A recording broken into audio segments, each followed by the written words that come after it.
Equilibrium chapter हम कर रहे हैं, फिजिकल इक्विलिब्रियम। जिसको नहीं आता है 44 क्वेश्चन मैं करवाऊंगा, उससे आपको बेसिक सारे क्लियर हो जाएंगे और फिर आपको कोई भी क्वेश्चन आए जीआईसी की जो आप तैयारी कर रहे हैं उसके क्वेश्चन आप आराम से कर देंगे। तो 20 क्वेश्चन मैं बिल्कुल बेसिक आपको करवा चुका हूँ, बस आपने ध्यान से सारे क्वेश्चन को करते चले जाना है। आज हम 21वां क्वेश्चन करेंगे। इस रिएक्शन के लिए, कौन सी रिएक्शन के लिए, आपको 2 मॉलिक्यूल SO2 के दे रखे हैं, गैस फेज में है, ऑक्सीजन के साथ रिएक्ट करके ये जो है आपका 2 मॉलिक्यूल SO3 के जो है वो बना रहा है, ठीक है ना। रिएक्शन इक्विलिब्रियम में है। इस रिएक्शन के लिए आपको Kp दिया हुआ है, Kc पूछा है। तो Kp और Kc की इंपॉर्टेंट रिलेशन मैंने आपको बताया। Kp क्या होता है, equilibrium constant in term of pressure होता है, और ये इन टर्म ऑफ कंसेंट्रेशन है। RT की पावर कितना होता है, डेल्टा Ng। और डेल्टा Ng जो होता है मेरे प्यारे साथियों, ये होता है moles of product minus moles of reactant का डिफरेंस होता है। प्रोडक्ट और रिएक्टेंट के मोल का डिफरेंस है गैस फेज के। तो प्रोडक्ट आपके पास कितने मोल्स लिए बैठा है, 2। रिएक्टेंट आपके पास कितने मोल लिए बैठा है, 2 और 1 3, ये 3 मोल लिए बैठा है। तो आपका आंसर कितना आ गया, -1। तो अब आप जल्दी से Kp इज इक्वल टू कितना आ गया, Kc। और इसको मैं क्या लिख सकता हूँ, RT की पावर -1 का मतलब क्या होता है, ओब्लिक हो जाएगा ना RT, और इस RT को फिर आप यहाँ ले आओ। तो Kc इज इक्वल टू कितना हो जाएगा, Kp into R into T. बात समझ में आई कि नहीं आई भैया। इसकी वैल्यू जगह में अगर मैं -1 रखूंगा तो RT इनवर्स का मतलब ओब्लिक होता है ना। अब आपने Kp की वैल्यू रखनी है, कितनी दी हुई है आपको, 1.3। मैं इधर लिख लेता हूँ 1.3 into 1. Kc is equal to 1.3 into 10⁻³ into R जो दिया हुआ है आपको वो कितना दिया हुआ है, देखो R इसमें दिया हुआ नहीं है लेकिन याद रखना है, एक क्वेश्चन पहले भी था मैं उसमें भी आपको बता चुका हूँ। उसकी वैल्यू आप रखोगे कितनी रखनी होती है, 0.0821, पहले ही बताया है, इंटू 0.0821 और इंटू टी जो आपको दिया हुआ है 700 केल्विन ऑलरेडी दिया हुआ है। जब आप इन तीनों की मल्टीप्लाई करोगे तब आपका आंसर कितना आ जाएगा, 7.4 इंटू 10⁻²। आगे हम बढ़ते हैं क्वेश्चन नंबर 22 पर। In which of the following reaction concentration of the product is higher than the concentration of reactant at equilibrium. तो देखो यहाँ पर ये बहुत बेसिक सा क्वेश्चन है, ये आपने याद रखना है कि भाई अगर कभी भी आपके पास, इसका आंसर वैसे सी हो जाएगा। उसका कारण क्या है कि आप के क्या होता है, ये concentration of product over concentration of reactant का रेशियो होता है। के होता है इक्विलिब्रियम कांस्टेंट, ये रेशियो है। अब अगर प्रोडक्ट ज़्यादा होगा, प्रोडक्ट क्या होगा, ज़्यादा होगा, तो इसकी सिंपल सी बात हो गई, वैल्यू क्या आएगी के की वैल्यू क्या आएगी, ज़्यादा आएगी। तो सिंपल सी बात है, ज़्यादा आएगी। या आप ये भी कह सकते हो कि अगर के की वैल्यू ज़्यादा आ रही है इसका मतलब प्रोडक्ट क्या है, ज़्यादा बना हुआ है, ठीक है। तो इसलिए देखो के की वैल्यू 10 इसमें दी हुई है, तो इसलिए क्या होगा यहाँ पर, प्रोडक्ट की कंसेंट्रेशन क्या होगी, हायर होगी than the concentration of reactant, ठीक है। क्वेश्चन नंबर, अब अगर हम 23 की बात करें तो 23 बिल्कुल वैसा ही है, 700 केल्विन पर Kp जो है वो ये दिया हुआ है, Kc पूछा है। ये अभी मैं आपको ऑलरेडी बता चुका हूँ, बस रिएक्शन रिवर्स कर दी। जो पहले हमने ये वाली की हुई थी इसमें SO2 और O2 मिलकर SO3 बना रहे थे, और इस वाली रिएक्शन में उल्टा क्या हुआ है, SO2 और O2 मिलकर SO3 बना रहे हैं।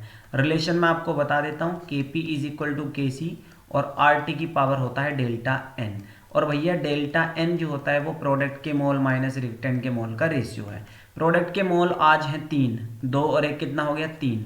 और इसमें से रिएक्टेंट के मोल्स जो, अब रिएक्टेंट आपका SO3 है, ये माइनस करना यानी कि 1 हो गया।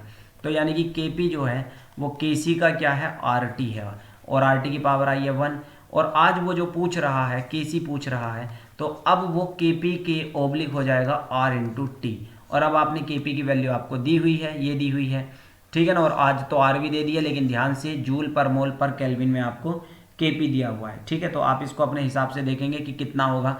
R मैंने अभी पहले आपको बता दिया है, वही वाला आपने आंसर रखना है या ये वाला रखना है, वो आप मुझे अपने आप बताएंगे, और आंसर कितना आएगा वो ये देखेंगे। हालांकि वैसे जो दे रखा है वही होता है। Then you will tell what is the correct option. Question number हम 24 की अगर हम बात करें तो क्वेश्चन नंबर 24 भी सेम है, उसी फॉर्मूले पर बेस्ड है कि Kp जो है आपको इस रिएक्शन के लिए इतना दे रखा है, दिस इज Kp आपको दे रखा है और Kc पूछा है। तो रिलेशन फटाफट से बताइए, Kp is equal to Kc और RT की जो पावर है वो डेल्टा Ng है। बस जिसको डेल्टा Ng निकालने आते हैं वो कामयाब है। डेल्टा Ng क्या होते हैं, फिर से मैं बता रहा हूँ, प्रोडक्ट के मोल और रिएक्टेंट के मोल का डिफरेंस होता है। प्रोडक्ट के मोल 2 ये रहे और एक आपका H2 है, तो यानी कि प्रोडक्ट तो है 3 और रिएक्टेंट आपका 2, तो 3 में से 2 जाएंगे, आपका आंसर कितना आएगा 1। तो डेल्टा एन जी यहाँ पर कितना हो गया, 1 हो गया। अब आपने के पी निकालना है तो के सी आपको दिया हुआ होना चाहिए और के पी आपको दे नहीं रखा है, जबकि के सी ही पूछा है। तो कितना हो जाएगा, के सी इज इक्वल टू के पी इज इक्वल टू के सी इंटू आर टी, और आर टी की वैल्यू कितनी आई, 1।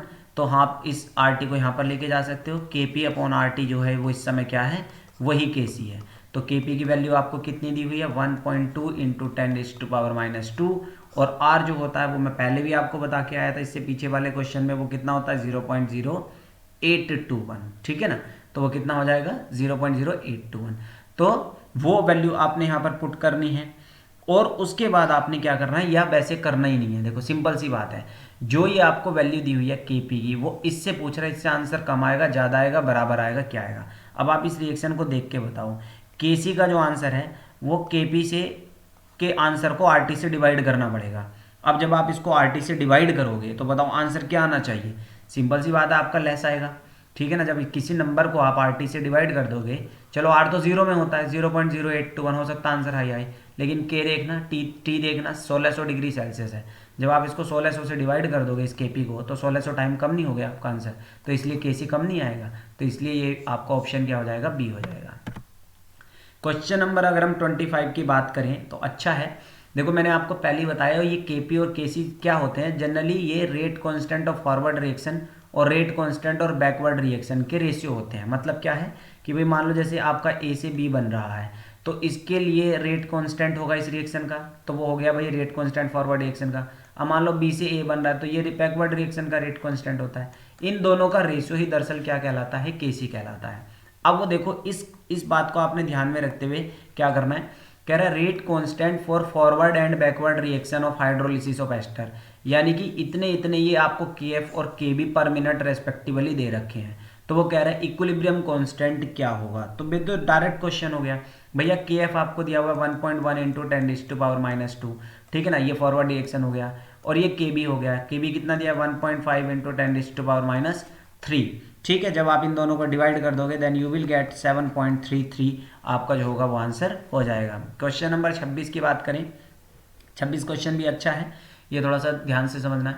1 मोल ऑफ ए, तो 1 मोल मैंने किसका ले लिया, ए, इज हीटेड, चलिए ठीक है, हमने इसको क्या कर लिया, हीट कर लिया, at 300 degree Celsius in closed vessel 1 litre की, till the following equilibrium reached. तो ए जो था गैस फेज में था ये हमारा, ठीक है ना, गैस फेज की वैल्यू ज़्यादा है इसमें, और वो किस में बदल गया, बी में बदल गया। अब हालांकि वो इक्विलिब्रियम एस्टेब्लिश हो गया तो ये हो गया। तो केसी जो है इस रिएक्शन के लिए, केसी जो हो गया वो 4 हो गया। अब कह रहा है what is the concentration of B at equilibrium. अब वो कह रहा है कि भाई बी की कंसंट्रेशन जो होगी वो यहाँ पर क्या होगी, ठीक है ना। तो बहुत बढ़िया क्वेश्चन है। आप इसको ऐसे मान के चलो, मैं शुरू में इसको जब इसका 1 मोल मान के चला, जब रिएक्शन शुरू भी नहीं, मैं मान के चल रहा हूँ कि भैया टाइम 0 था, ठीक है ना, तो बी तो बना नहीं होगा क्योंकि रिएक्शन शुरू नहीं हुई। अब मान लो बी जो है वो एक्स बन गया, बी क्या बन गया, एक्स बन गया, तो ये कितना बचा होगा, ये 1 माइनस एक्स बचा होगा। और हमें लॉ ऑफ केमिकल इक्विलिब्रियम से क्या पता होता है, concentration of product upon concentration of reactant पता होता है, ठीक है ना। अब लॉ के हमें दे रखा है, के कितना हो गया 4। अब बी की वैल्यू कितनी है, बी की वैल्यू है एक्स जो कि हमने निकालनी है, और ए कितना बचा आपका 1 माइनस एक्स बचा है। तो यहाँ से आपने जस्ट क्या करना है, फाइंड क्या करना है, एक्स करना है। तो 4 को मल्टीप्लाई कर दो 1 माइनस एक्स से, एक्स की वैल्यू आ गई, तो 4 minus 4x is equal to x, 4 minus 4x is equal to x. तो कितना आ गया ये आपका, कितना आ जाएगा, तो 4 में से 4 ये x को इधर ले जाओ, तो इसको जब आप सोल्व करोगे, मैं डायरेक्ट आपको बता देता हूँ, 0.8 के करीब जो होगा ये आपका आंसर आ जाएगा निकल के, ठीक है। तो 26 का जो आंसर होगा वो आपका कितना हो जाएगा, C 0.8 हो जाएगा। चलिए आगे बढ़ते हैं। उसके बाद 27 जो क्वेश्चन है वो क्या कह रहा है, ये भी बिल्कुल हम इसी तरह से करेंगे। देखो इन दोनों के बीच में इक्विलिब्रियम एस्टेब्लिश है, यहाँ पर वो क्या है, इक्विलिब्रियम एस्टेब्लिश हो गया। PCl5 जो है वो टूट के क्या दे रहा है, PCl3 दे रहा है और Cl2 दे रहा है, ठीक है जी। अच्छा मुझे ये बताना PCl5 की मैक्सिमम वैलेंसी, सॉरी फॉस्फोरस की मैक्सिमम वैलेंसी क्या होती है, maximum covalency of phosphorus, you will write in the comment box. जब PCl5 आ गया तो इसी से मिलता जुलता है। और आप मुझे ये भी बताओगे PCl5 का सॉलिड स्टेट में स्ट्रक्चर क्या होता है, सॉलिड स्टेट में स्ट्रक्चर क्या होता है, ठीक है, कमेंट बॉक्स में लिखेंगे, मैं चेक करूंगा बाद में, ठीक है। और अगर इनके एग्जैक्ट सही आंसर दे जानने हैं तो आप टेलीग्राम का डिस्क्रिप्शन में लिंक दे रखा है, उसको ज्वाइन कर लें, वहाँ पे मैं आपको आंसर देता रहूँगा, ठीक है। चलिए, तो अब ये जो इक्विलिब्रियम इनके बीच बन गया है, फॉस्फोरस पेंटाक्लोराइड डिसोसिएट इस रिएक्शन के अकॉर्डिंग, अगर टोटल प्रेशर जो वो है वो P है, ठीक है ना, and the degree of dissociation of PCl5 X है, तो वो कह रहा है पार्शियल प्रेशर PCl3 का क्या होगा, ठीक है ना, इसका जो प्रेशर होगा वो यहाँ पर क्या होगा वो हमने यहाँ पर फाइंड करना है। तो पहले तो आप ये देखो, जब रिएक्शन शुरू ही नहीं हुई, जब रिएक्शन शुरू ही नहीं हुई तो मैं इसका 1 मोल मान के चल रहा हूँ, तो ये बिल्कुल भी क्या होगा, बने नहीं होंगे, टाइम 0 पर ये कहानी हमारी हो जाती है।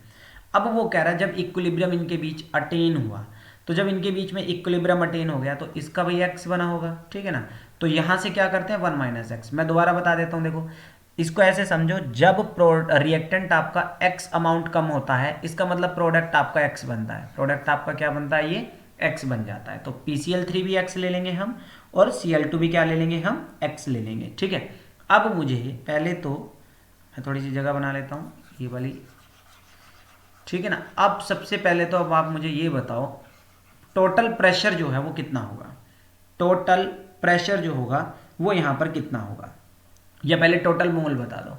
टोटल मोल्स जो होंगे वो होंगे आपके 1 माइनस एक्स प्लस एक्स। ये बात कितनों को समझ में आई, किसी को नहीं आई होगी, दोबारा बताता हूँ भाई। जो टोटल आपको क्या करना है, यहाँ पर मोल्स निकालने हैं, तो मोल्स तो तब निकालोगे ना जब आपकी वो रिएक्शन इक्विलिब्रियम में आ गई।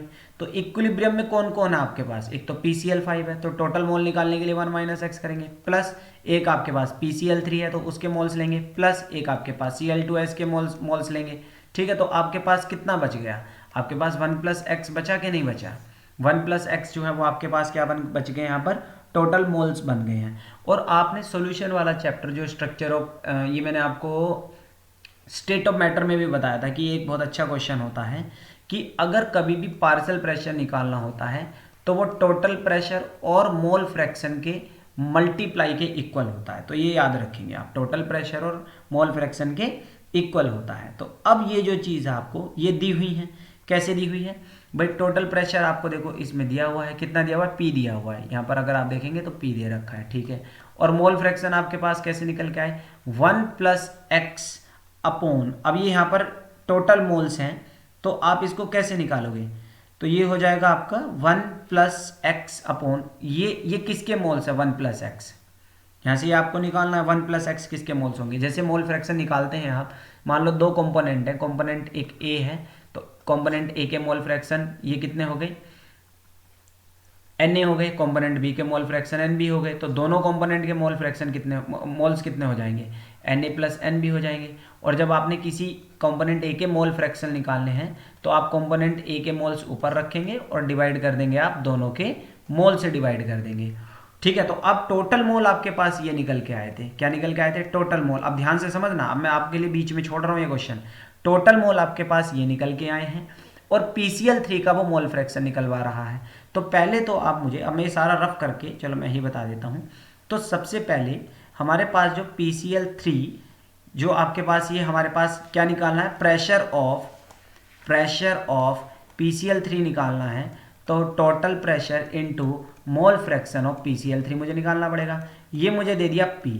अब मोल फ्रैक्शन मुझे किसके निकालने हैं, PCl3 के निकालने हैं। तो अभी मैंने आपको क्या बताया था, PCl5 हीट हो रहा था और इक्विलिब्रियम पर था, तो हमने क्या मान के चले थे भाई, इसके तो 1 माइनस एक्स बचे थे, इसके एक्स थे, इसके एक्स थे।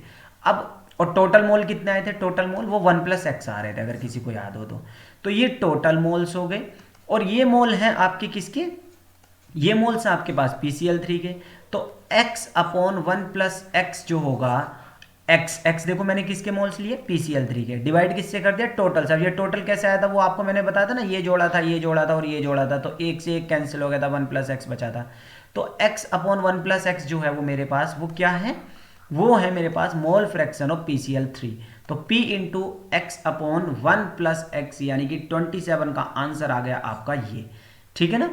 तो 1 प्लस एक्स लिख लो, x प्लस 1 लिख लो, बात वही की वही होती है, ठीक है। तो ये आपका ऑप्शन हो जाएगा। उम्मीद है चीज़ आपको समझ में आई होगी। क्वेश्चन नंबर 28 जो है वो क्या कह रहा है, देखो अच्छा क्वेश्चन है, थोड़ा सा प्रेजेंस ऑफ माइंड आपको रखना है। कह रहा है first and second dissociation constant of acid H2A। अब इसकी बात क्या हुई भाई, इसका मतलब है कि आपके पास जो H2A है, सबसे पहले आप इसको एक बार तोड़ो, चलिए भाई तोड़ दिया, H positive plus H A negative, तो इसका डिसोसिएशन कांस्टेंट जो है वो आपको 1 इंटू 10⁻⁵ दिया हुआ है, ये दे दिया K1। और सेकंड वाला ये दिया हुआ। अब सेकंड वाले का मतलब क्या है, अब जो ये एच ए आपके पास बचा है अब ये टूटेगा, एच ए नेगेटिव जो है अब ये डिसोसिएट होगा, H positive plus A two negative हो जाएगा, एक तो पहले ही लिए बैठा है बेचारा, एक और नेगेटिव आ जाएगा। और इसकी जो वैल्यू है वो आपको दे रखी है 5 इंटू 10⁻⁻10, आपको ये दो वैल्यू दे रखी है। वो कह रहा है overall constant for acid will be, अब वो कह रहा है ओवरऑल कांस्टेंट, तो मैंने देखो आपको पहले ही बताया था जब आप यहाँ से लेके यहाँ तक की बात करेंगे तो ओवरऑल जो आता है वो दोनों का प्रोडक्ट के मल्टीप्लीकेशन होता है। अब ये वाली बात समझ में नहीं आई हो तो मैंने पहली वीडियो में इक्विलिब्रियम कांस्टेंट के कैरेक्टरिस्टिक बताए हुए हैं। भाई अगर ए से बी बन रहा है, ठीक है, ये K1 है, अगर B से C बन रहा है ये K2 है, और कह दे जी A से C बताओ कितना बनेगा, यहाँ से यहाँ डायरेक्ट पूछ ले, तो जो नया इक्विलिब्रियम कांस्टेंट होगा वो पहले वालों के प्रोडक्ट के मल्टीप्लाई मतलब प्रोडक्ट मतलब मल्टीप्लीकेशन के इक्वल होगा, ठीक है। तो K1 इंटू K2 हो जाएगा, तो यानी कि 1 इंटू 10⁻⁻5 इंटू 5 इंटू 10⁻10 हो गया। तो सिंपल सी बात है, जब आप इन दोनों को मल्टीप्लाई करोगे, जब बेस सेम है तो बेस सेम है तो पावर ऐड हो जाती हैं, तो माइनस का 15 हो गया, तो 5 इंटू 10⁻⁻15 यानी कि आपका 28 का आंसर हो गया बी। क्वेश्चन नंबर 29 की तरफ बढ़ते हैं। केसी इतना दे रखा है, जब ए से बी, ए और बी आपस में मिलकर सी डी बना रहे हैं।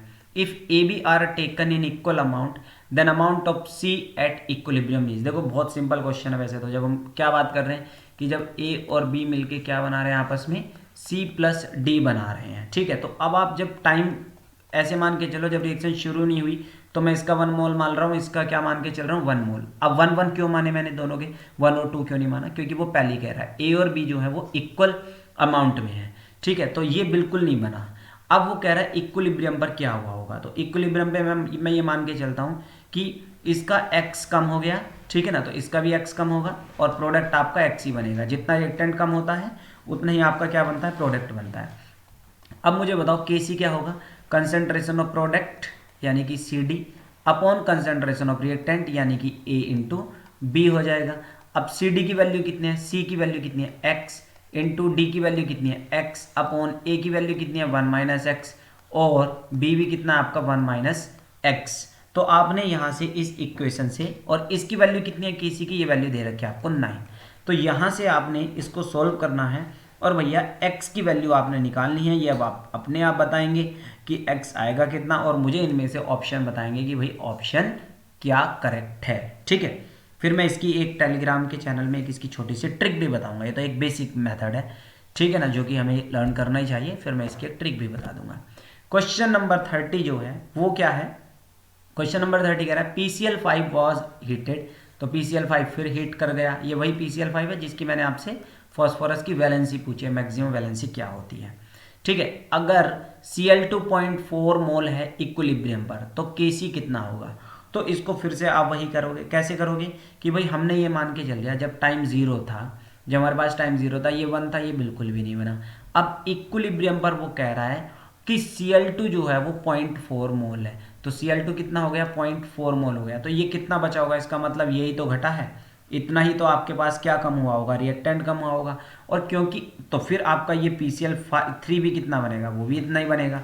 तो ये तो आपने ध्यान रखनी, जो ये बनता है उतना ही लेते हैं ना, ये x तो 1 माइनस एक्स लेते हैं, तो यानी कि ये अब आप यहाँ पर Kc निकालेंगे, तो Kc जो होगा वो आपका कितना हो जाएगा, कंसेंट्रेशन ऑफ प्रोडक्ट यानी कि PCl3 हो गया, इनटू कंसेंट्रेशन ऑफ क्लोरीन हो गया, डिवाइड बाय कंसेंट्रेशन ऑफ क्या हो गया आपके पास PCl5 हो गया। तो PCl3 कितना है 0.4 है, इनटू Cl2 कितना है आपके पास, वो भी 0.4 है, और आपके पास PCl5 जो ये बचा फॉस्फोरस पेंटाक्लोराइड जो है, जब आप 1 में से 0.4 माइनस करोगे तो यानी कि ये तो है 0.6, तो आपने यहाँ से Kc क्या करना है, निकालना है। तो Kc का जो आंसर होगा, ठीक है, तो कितना हो गया 4 चौक 16 कितना हो गया 1.6, और ये कितना है 0.6 है। तो जब आप इन दोनों को डिवाइड करोगे तो आपका आएगा 0.266, यानी कि आपका आंसर आ जाएगा 30 का बी, ठीक है ना, क्योंकि 0.266 है, तो इसको मैं कैसे लिख सकता हूँ 2.66 इंटू 10⁻⁻1 भी तो लिख सकता हूँ। आगे बढ़ते हैं क्वेश्चन नंबर 31 की ओर। एक रिएक्शन दे रखी है जिसमें देखो A प्लस हो सकता है, आपको छोटे फॉन्ट में ना दिख रहा हो, B ये जो आपके मिलके बना रहा है 4C बना रहा है।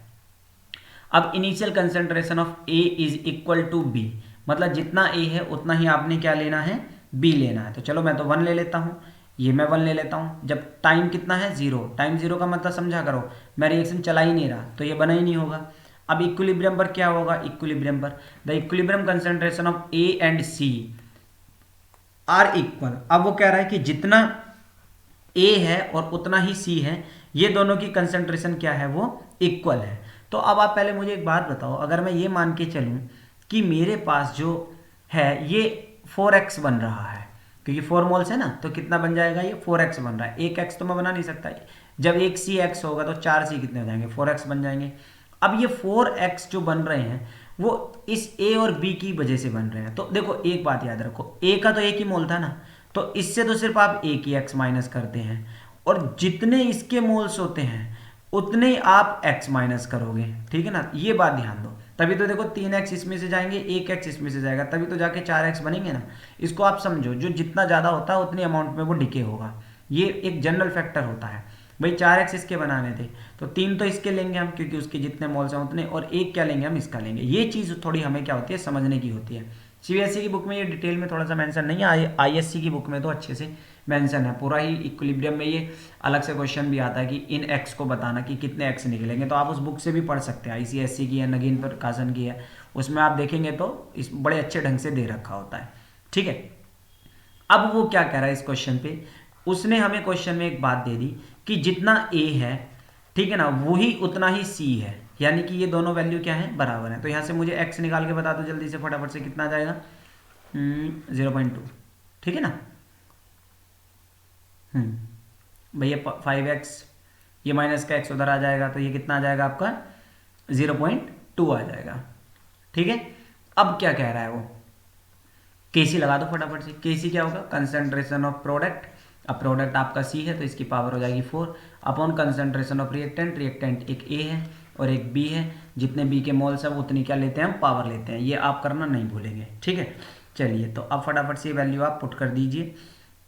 तो कितना हो गया आपका, तो सी कितना है, सी 4x है, तो 4x हो गया, 4x की पावर 4 हो गई, और a कितना है 1 माइनस एक्स है, ठीक है, और b कितना है, b 1 माइनस 3x है, ठीक है। तो ये कितना हो जाएगा आपका, पावर 3 हो जाएगा। अब आपने x की जगह ये वैल्यू यहाँ से हमने निकाल ही ली है, 0.2 आई है।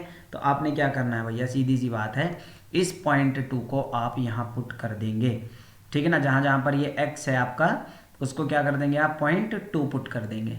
और आप जब इसको सॉल्व कर लेंगे, जैसे 4 इंटू 0.2 की पावर कितना हो गया 4, ठीक है ना, डिवाइड बाय 1 माइनस 0.2, ठीक है ना, और ये कितना हो जाएगा 1 माइनस, अब देखो मेरे पास जगह नहीं है, इधर लिख देता हूँ, 1 माइनस 3 इंटू 0.2, ठीक है ना, पावर कितनी हो जाएगी 3। इसको आप सिंपली सॉल्व करेंगे और आपका जो आंसर आ जाएगा 8 आ जाएगा, ठीक है ना।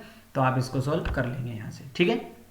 चलिए आगे बढ़ते हैं। क्वेश्चन नंबर 32 जो है भाई, 32 क्वेश्चन आपका कह रहा है, एक रिएक्शन दे रखी है जिसमें कार्बन मोनोऑक्साइड और वाटर जो है वो रिएक्ट कर रहे हैं। कार्बन मोनोऑक्साइड और वाटर जो है वो आपस में रिएक्ट कर रहे हैं, और वो CO2 बता रहे हैं और हाइड्रोजन बता रहे हैं। इस रिएक्शन को देख के मुझे याद आ रहा है, एक वाटर गैस शिफ्ट रिएक्शन क्या है वो मुझे आप बताएंगे, बहुत इंपॉर्टेंट रिएक्शन है, ठीक है ना। वाटर गैस शिफ्ट रिएक्शन कौन सी है, वाटर गैस शिफ्ट रिएक्शन क्या है। अब ये तो है नहीं जो मैंने दे रखी है, लेकिन इससे मिलती जुलती है।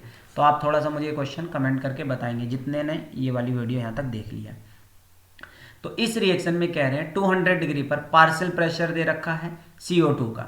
CO2 का दे रखा है भैया 0.2 ATM, हाइड्रोजन का दे रखा है 0.1, और CO का दे रखा है 2 ATM दे रखा है, और वाटर का दे रखा है 0.01। केसी पूछ रहा है।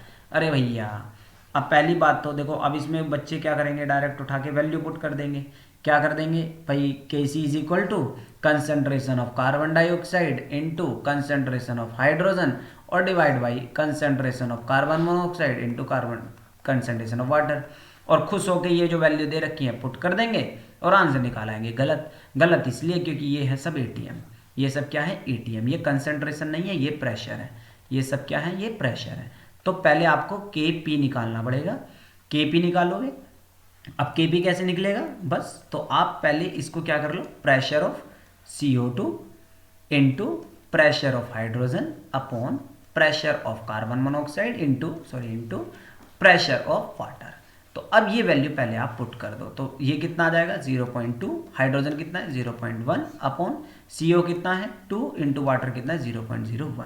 जब पहले आप यहाँ से क्या निकाल लेंगे, KP निकाल लेंगे, ये 1 आ जाएगा। देखो मोटे मोटे तौर पे ये भाई ये जो है ये 10 बढ़ाएगा नीचे, तो ये ऊपर बढ़ा देगा, तो ये सब कैंसिल होकर कितना आ जाएगा 1 आ जाएगा।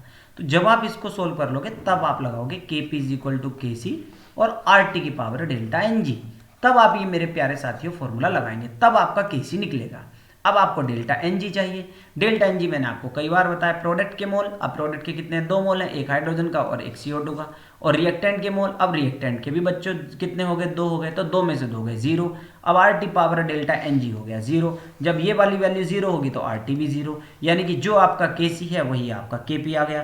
तो ये तो भैया बड़ी अच्छी बात होगी, ये तो बाई चांस आपका जो आंसर है KP का वही KC का आ गया। लेकिन अगर आप तुम डायरेक्ट यहाँ वैल्यू पुट करके KC की जगह KP निकाल आते तो और कुछ और वैल्यू आ रही होती तो आंसर गलत हो जाता है, ये आपने ध्यान रखना पड़ेगा। क्वेश्चन नंबर 33 कह रहे हैं एक रिएक्शन है हाइड्रोजन और आयोडीन 2HI बना रहा है, KC 50 दिया हुआ है। If 0.5 mole of each hydrogen और आयोडीन अगर सिस्टम में ऐड किया जाए तो KC आपको यहाँ पर निकालना पड़ेगा। देखो अब इस क्वेश्चन को आप कैसे करोगे, जो इसको करने के ना 2 मेथड हैं। देखो कैसे भाई, पहले तो आप इसको बना लो, आप H2 प्लस I2 जो है वो 2HI बना रहा है, ठीक है ना। अब इस कंडीशन में KC जो था वो 50 था। अब वो कह रहा है कि अगर 0.5 मोल ऑफ हाइड्रोजन का, 0.5 मोल किसका बढ़ा रहा है वो हाइड्रोजन का, और आयोडीन का वो ऐड कर रहा है, तो वो कहेगा KC पर क्या फर्क पड़ेगा, नया जो आपका KC होगा वो क्या होगा। तो इसको देखो आप कैसे करोगे भाई, KC जो होता है वो आपने जो पढ़ा होगा टेम्परेचर और कैटालिस्ट पे डिपेंड करता है। किस चीज़ पे डिपेंड करता है, टेम्परेचर और कैटालिस्ट पे डिपेंड करता है। तो ये आपका अफेक्ट नहीं होगा। क्यों नहीं होगा अफेक्ट, आप इसको दोबारा समझ लीजिए कि K जो डिपेंड करेगा वो टेम्परेचर पे डिपेंड करता है। किस चीज़, अभी आपने देखो एक रिलेशन नहीं पढ़ा, KP is equal to KC RT power delta N, RT power delta N। मतलब आप अगर रिएक्टेंट बढ़ाओगे तो इक्विलिब्रियम कांस्टेंट पे फर्क नहीं पड़ेगा। क्यों, क्योंकि जैसे ही वो प्रोडक्ट में बदलेगा उतना ही फिर प्रोडक्ट दोबारा से रिएक्टेंट में बदल जाएगा। कंसंट्रेशन के चेंज करने से इक्विलिब्रियम कांस्टेंट पे कोई नहीं फर्क पड़ता, हालांकि रेट ऑफ रिएक्शन पे फर्क पड़ता है। तो रेट ऑफ रिएक्शन आपका फॉरवर्ड रिएक्शन में भी उतना ही बढ़ेगा और वो बैकवर्ड रिएक्शन का भी उतना ही बढ़ेगा। तो आपका इस पे कोई फर्क नहीं पड़ेगा, ये थोड़ा सा आप ध्यान रखेंगे। वो सिर्फ टेम्परेचर पे डिपेंड करता है, कैटालिस्ट पे भी डिपेंड नहीं करेगा, क्योंकि वो फॉरवर्ड और बैकवर्ड रिएक्शन दोनों को स्पीड अप क्या करेगा, वो इक्वल करेगा। क्वेश्चन नंबर 34 जो है वो 34 क्या कह रहा है, हाँ अगर इसमें आप कहते हैं KF पे क्या फर्क पड़ेगा, KF तो रेट कांस्टेंट वो सिर्फ फॉरवर्ड रिएक्शन का है, वो बढ़ जाएगा। रेट कांस्टेंट जो फॉरवर्ड रिएक्शन का है वो इंक्रीज होगा या डिक्रीज, वो तो आप खुद बताएंगे मुझे, ठीक है ना। KF जो होगा वो आपका चेंज होएगा। चलिए क्वेश्चन नंबर 34 की अगर हम बात करें तो 34 कह रहा है कि भाई 1 मोल हाइड्रोजन का और 2 मोल I2 के वो हमने 1 लीटर वेसल में लिए, 2 लीटर वेसल में लिए। Number of mole of hydrogen equilibrium पे इतने पाए गए। Number of mole of I2 और HI एट इक्विलिब्रियम वो क्या कर रहा है, वो यहाँ पर पूछना चाह रहा है। तो पहले तो जरा एक रिएक्शन बना लो, H2 और I2 जो है वो मिलके क्या बनाएंगे 2HI बनाएंगे, ठीक है ना। और रिएक्शन कैसी है, वो इक्विलिब्रियम में है। तो सबसे पहले वही बात कर लो, जब टाइम कितना है आपका 0 है तो हाइड्रोजन मैंने 1 मान ली और I2 कितना मान लिया 2, क्योंकि वो कह रहा है मानने की जरूरत ही नहीं है। 1 मोल ऑफ हाइड्रोजन और 2 मोल I2 जो है वो इनिशियली है, ठीक है ना, इनिशियली है, जब ये बिल्कुल भी नहीं बना होगा। अब इक्विलिब्रियम पे किस स्टेज पे बात क्या कह रहा है, वो इक्विलिब्रियम पे कह रहा है कि H2 एट इक्विलिब्रियम इज 0.2, तो H2 इक्विलिब्रियम पर कितना है, वो 0.2 है, ठीक है ना। इक्विलिब्रियम पर कितना है, वो 0.2 है। तो सिंपल सी बात है। अब मुझे ये बताओ आयोडीन कितना रह गया होगा फिर, तो अब यहाँ पर आयोडीन जो रहा होगा, एक मिनट मैंने ये उसके नीचे लिख दिया, जो है ये आपका कितना है, ये 0.2 है, ये कितना है आपका 0.2 है। तो ये देखो ये लेफ्ट की बात कर रहा है। अब H2 जो है वो 0.2 बचा है, ये बचा है, तो इसका मतलब सिंपल सी बात है यूज कितना हो गया, वो यूज हो गया 0.8। तो वो 0.8 जो यूज हुआ है, तो आप इसको ऐसे मान के चलो जो I2 है, I2 0.8 इसका भी यूज्ड हुआ होगा, सिंपल सी बात है कि नहीं है, क्योंकि दोनों क्या है कि जितने जितने जैसे जैसे कम होते हैं, जब आप देखेंगे इनके मोल्स बराबर लिए हुए होते हैं, ठीक है ना, तो वो क्या होते हैं, सेम अमाउंट में वो क्या होते हैं, कंज्यूम्ड होते हैं। तो प्रोडक्ट जो बनेगा वो कितना बनेगा, अब भाई 0.8 जब इसका कंज्यूम 0.8 बनेगा ना प्रोडक्ट, भाई 0.2 रह गया, इसका मतलब 0.8 आपका प्रोडक्ट बन गया, लेकिन 0.8 तो एक HI बनेगा, लेकिन यहाँ पर जो 2 है तो इसकी वजह से वो कितना माना जाएगा, 1.6 माना जाएगा, ठीक है ना। तो ये थोड़ा सा आप ध्यान देंगे इस चीज़ को। तो हाइड्रोजन जो है वो 0.2 मोल बचेगा और यूज्ड हो जाएगा, और सॉरी लेफ्ट रह जाएगा, और यूज्ड होगा आपका 0.8 जो होगा वो क्या हो जाएगा, यूज हो जाएगा। इसको मैं दोबारा से बता देता हूँ एक बार, कंफ्यूजन हो गया होगा तो मैं सारा यहाँ पर लिख देता हूँ एक बार, इसको ध्यान देंगे आप कि भाई हाइड्रोजन जो है और आयोडीन जो है ये मिलके क्या बना रहे हैं, 2HI यहाँ पर हमारा फॉर्म कर रहे हैं, ठीक है। जब हमारे पास टाइम बिल्कुल ज़ीरो है, ठीक है, और इस तो हम क्या कर रहे हैं, टाइम इसका ज़ीरो है, तो हम हाइड्रोजन कितनी लेके चल रहे हैं, 1, इसके कितने मोल लेके चल रहे हैं, 2, और हमें इसकी कोई अभी कहानी पता नहीं है, ठीक है। अब जब इक्विलिब्रियम होगा, इसको ध्यान से समझेंगे, तो हमारे पास जो लेफ्ट बचेगा जो वो, उसमें क्वेश्चन में कहा कि 0.2 बचा हुआ है, इसका मतलब यूज्ड कितना हो गया, यूज्ड हो गया 0.8, तो यानी कि जो आपका यहाँ पर है ये भी 0.8 क्या हो जाएगा, यूज्ड हो जाएगा, ठीक है ना। तो बचेगा वो कितना, जब 0.8, क्योंकि वो जितने इक्विमोलर में रिएक्ट कर रहे होते हैं, बताया भी था मैंने पहले, जब इसका 1 है इसका भी 1 है, तो जितना इसका कंज्यूम होगा उतना भी इसका कंज्यूम होगा, लेकिन जब 0.8 यूज्ड हो गया तो लेफ्ट कितना हुआ, भाई 2 में से 0.8 यूज्ड हुआ है, यानी कि 1.2 जो हो गया वो आपका यहाँ पर क्या रह गया, लेफ्ट रह गया। अब आप प्रोडक्ट बताओ कितना बनेगा, भाई प्रोडक्ट जितना ये यूज्ड हो रहा है उतना ही तो प्रोडक्ट बनेगा, तो प्रोडक्ट जो बनेगा वो बनेगा 0.8, लेकिन वो तो एक HI की वजह से बनेगा, दो HI की वजह से कितना बन जाएगा, वो 1.6 जो है वो आपका ये प्रोडक्ट बन जाएगा। अब आप जस्ट डायरेक्ट क्या करेंगे, यहाँ पर फॉर्मूला लगा देंगे, ठीक है। तो वैसे भी आपका 34 का जो है वो आंसर आ चुका है, वो कितना आ गया है, 1 आ गया है, क्या 1.2 जो है वो आपके पास क्या है, I2 लेफ्ट हुआ है, और 1.6 जो है वो क्या है, HI है, वो यही पूछ रहा है, I2 और HI के क्या कर रहा है, वो नंबर पूछ रहा है, तो ये आ जाएगा 1.2 और 1.6। क्वेश्चन नंबर 35 की अगर हम बात करें तो कह रहा है कि एक एक्वस सॉल्यूशन में आयोनाइजेशन कांस्टेंट जो है कार्बोनिक एसिड का वो इतना है और इतना है, ठीक है ना। Select the statement for the saturated 0.34 molar solution of carbonic acid.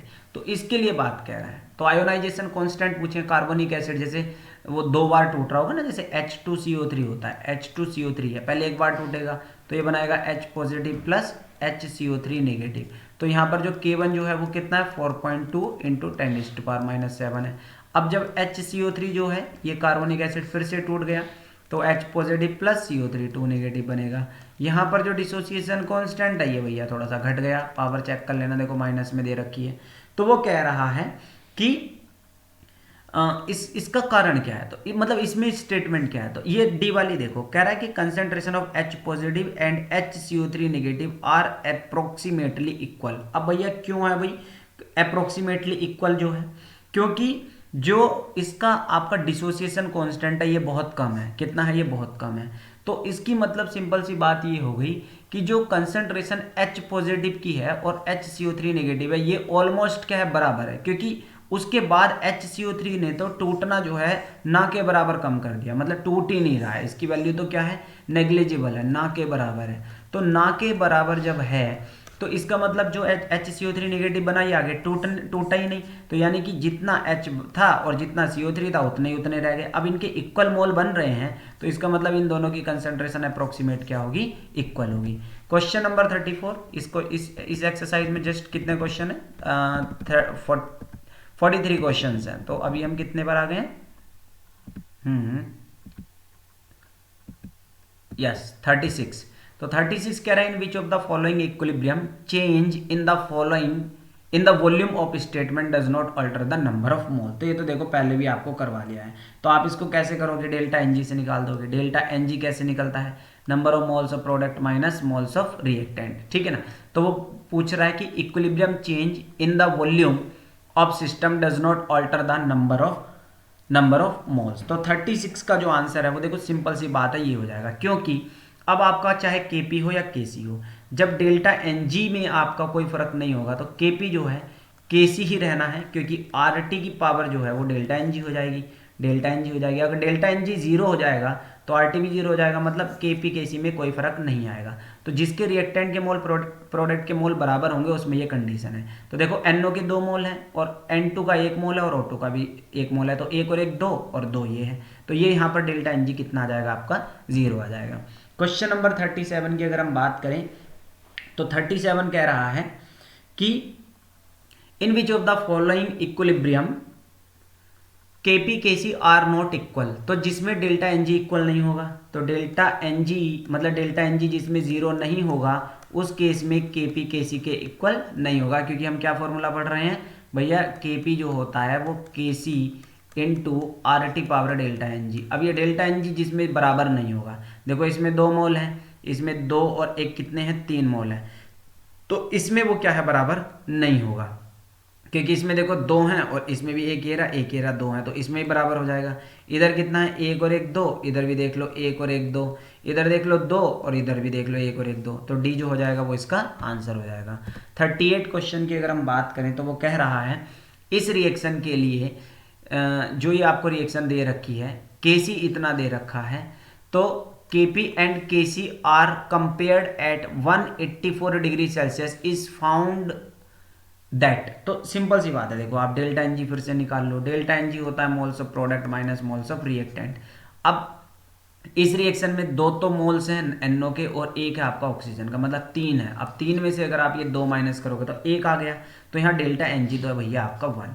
अब आप ये बताओ मुझे, केपी इज इक्वल टू जो होता है केसी, अब आर टी जो है उसकी तो पावर बन गई 1, ठीक है ना, अब उसकी वैल्यू कितनी बन गई है, 1 बन गई है, तो इसका मतलब केपी पक्का केसी से ग्रेटर आएगा, क्योंकि टी जो दे रखा है, टी कितना दे रखा है, देखो 184 दे रखा है, इसमें अभी 273 ऐड करोगे तो जो केसी की वैल्यू है उसमें तो आपको अभी इससे मल्टीप्लाई करना है, तो केपी तो बड़ा आएगा कि नहीं आएगा, तो ए आंसर हो जाएगा। 39 कह रहा है dissociation constant of acidic acid and HCN जो है ये आपका ये है, ये लेंथी क्वेश्चन है, इसका स्क्रीनशॉट ले लो। अभी आप खुद करके दिखाएंगे क्योंकि मुझे वीडियो शॉर्ट में ही खत्म करनी है। टेलीग्राम में आप होंगे ही होंगे, मैं इसका आंसर उसमें डाल दूंगा, नहीं डालूँ तो एक बार मुझे आप याद दिला देना, वैसे मैं डाल ही दूंगा। क्वेश्चन नंबर हम 40 की बात करते हैं, 30 और 40 दोनों में उसी में करूंगा, वीडियो को अभी मैं छोटा कर रहा हूँ। 41 की बात कर रहे हैं, for the reversible reaction the equilibrium shift in the, वैसे ये क्वेश्चन आसान है, ये सारे मैं आपको करवा चुका हूँ, ऐसा नहीं है कोई नए फॉर्मूले पर बेस्ड है, सारे उसी पर है। तो क्वेश्चन नंबर 41 कह रहा है कि फॉर द रिवर्सिबल रिएक्शन, देखो इसमें हीट जो है वो बन रही है, हीट का बनने का मतलब ये रिएक्शन एक्सोथर्मिक हो गई, ठीक है। Equilibrium shift in the forward direction, अब कब आप इसको फॉरवर्ड डायरेक्शन में बढ़ा सकते हो, अब देखो ये आपका जो प्रिंसिपल है ली चैटलियर प्रिंसिपल है, क्या ये ली चैटलियर प्रिंसिपल है। अब उस ली चैटलियर प्रिंसिपल के अकॉर्डिंग क्या होता है, अगर रिएक्शन एक्सोथर्मिक है और अगर आप उसमें हीट और दे दोगे तो इक्विलिब्रियम को उल्टा काम करना है, आप जो चीज़ बढ़ाओगे वो उसको घटा देगा, अगर आप हीट बढ़ाओगे तो ऑलरेडी हीट निकल रही है तो वो घटाएगा तो वापिस चला जाएगा, लेकिन वो क्या रहा है कि फॉरवर्ड में कैसे करना है, तो हीट को आपको क्या करना पड़ेगा, कम करना पड़ेगा। अगर हीट कम करोगे यानी कि हीट को निकालोगे इस रिएक्शन से तो उसको लगेगा भैया हीट क्यों निकल रही है, तो वो रिएक्शन को और फॉरवर्ड डायरेक्शन में लेके जाएगा, मतलब हीट को वो और बनाएगा, ठीक है ना। तो एक तो ये हो गया बाई डिक्रीजिंग द टेम्परेचर। अब इसमें डिक्रीजिंग द टेम्परेचर कहीं दे नहीं रखा, ठीक है ना, इंक्रीजिंग दे रखा है प्रेशर। तो अब क्या कर सकते हो भाई, इक्विलिब्रियम को फॉरवर्ड डायरेक्शन में आप कैसे निकाल के लेके जा सकते हो, तो इसके लिए आपको क्या करना पड़ेगा। अब दूसरा फैक्टर क्या कहता है, कंसेंट्रेशन का, तो अगर आप रिएक्टेंट की कंसेंट्रेशन को बढ़ाओगे तो इक्विलिब्रियम इसको कम करने की कोशिश करेगा, अब कम करने के लिए वो फिर फॉरवर्ड में ले जाएगा, लेकिन आपको N2 और H2 की कंसेंट्रेशन इंक्रीज का कंसेप्ट नहीं दे रखा, डिक्रीज का दे रखा है, तो ये भी गलत हो गया, ठीक है ना। उसके बाद अब आप मोल्स चेक कर लो, तो मोल्स अगर आप चेक करोगे तो देखो यहाँ पर कितने मोल है, 1 और यहाँ पर कितने 3, तो टोटल हो गए 4 और इसकी साइड है 2, तो जहाँ ज़्यादा मोल हैं उससे उधर की तरफ चली जाती है रिएक्शन जहाँ कम मोल है, लेकिन कब, जब आप प्रेशर बढ़ाओगे, जब आप क्या करोगे, प्रेशर को इंक्रीज करोगे। हालांकि ये दे रखा है टेम्परेचर डिक्रीजिंग का, मैंने देखा नहीं था, तो इसलिए इसका ऑप्शन जो हो जाएगा वो क्या हो जाएगा, B, by increasing pressure decreasing temperature. Le Chatelier principle के 4 पॉइंट है वो आप फटाफट से देख लेंगे।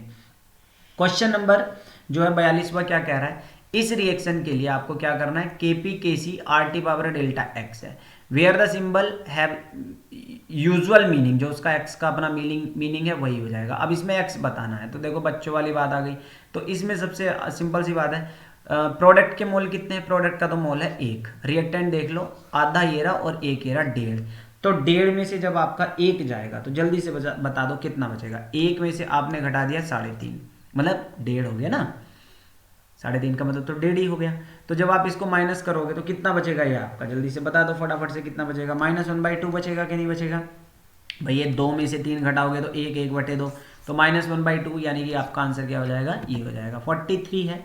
अगर इक्विलिब्रियम कांस्टेंट N2 और O2 से 2NO बन रहा है, K है, तो इक्विलिब्रियम कांस्टेंट, अब ये देखो मैंने आपको पहले करवाए थे, देखो कितने से मल्टीप्लाई करा है, रिएक्शन एज इट इज रखी हुई है, N2O2NO बना रहे हैं तो इसमें भी N2O2NO बना रहे हैं। तो वो कह रहा है जो नया इक्विलिब्रियम कांस्टेंट है, पहले वाला अगर मान लो K है तो उसका क्या होगा, ये नए वाले को मैं K डैश कह लेता हूँ। तो जिस फैक्टर से मल्टीप्लाई की जाती है वो फैक्टर जो है पावर बन जाता है, ये याद रखेंगे, सिंपल सी बात है। तो 43 का जो आंसर हो जाएगा वो कितना हो जाएगा, ए हो जाएगा। ठीक है, तो उम्मीद है ये वाली आपको समझ में आई होगी वीडियो। बाकी की इक्विलिब्रियम, केमिकल इक्विलिब्रियम के अगले क्वेश्चन आप नेक्स्ट वीडियो में देख लेना।